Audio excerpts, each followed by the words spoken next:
За өнөөдөр монголчууд бид бурхан болоочдыг дурсан өдрийг бол хоёр цуудаага тэмдэглэж байна. За энэ хамгийн анх бол Латин Америк улсаас бол гаралтай энэ бурхан болгочдыг дурсан өдрийг анх тэмдэглэж эхэлсэн. За маш богино хугацааны дотор бол дэлхийд даяараа хамарч яг өнөөдрийн энэ цаг мөчид бүх дэлхийд даяараа бурхан болоочтой хүндэтгэл үзүүлж байна. Өөрөөр хэлэх юм бол энэ өнөөдөр бол дэлхийд даяараа хүн хүндэтгэлийн ийм өдөр болж байна. За өнөөдөр бол 2016 оны 8 сарын 20-ны өдөр.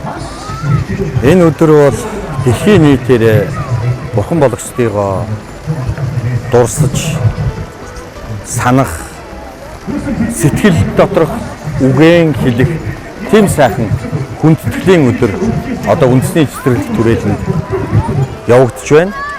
Тэр театргүй хорвоо ертөнцийн бүхэл юм мөнгө хоршдоггүй, урсан өнгөрдөг урсгал байдаг.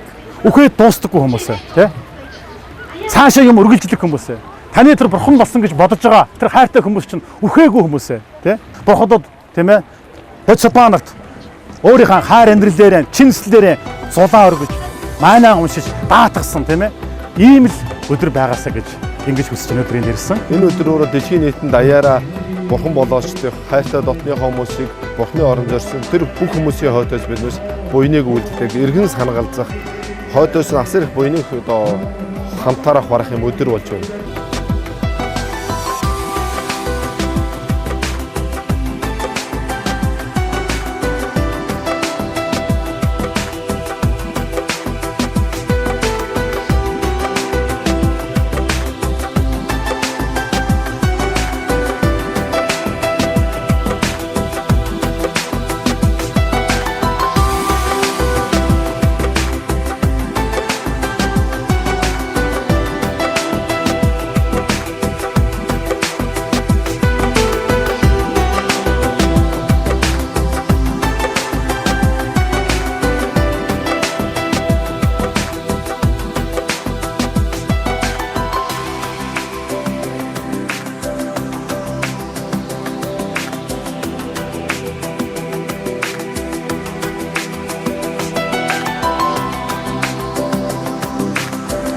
Өнөөдөр ингээд бурхан болоочтой дурсах олон улсын өдөр тохиож байгаа юм байна. Тэгээд хамгийн гол нь хайртай ханы дурсаж өнөөдөр ингээд анх удаа захил хийчлээ хүүг нь бодож энэ захилыг хийсэн. Өнөөдөр ингээд тэргүүн байр эзлэнэ гэж бод сансангүй бүх хүмүүстэй хэлэхэд бурхан болоочтой буян сайн хийгээрэй гэж хэлье.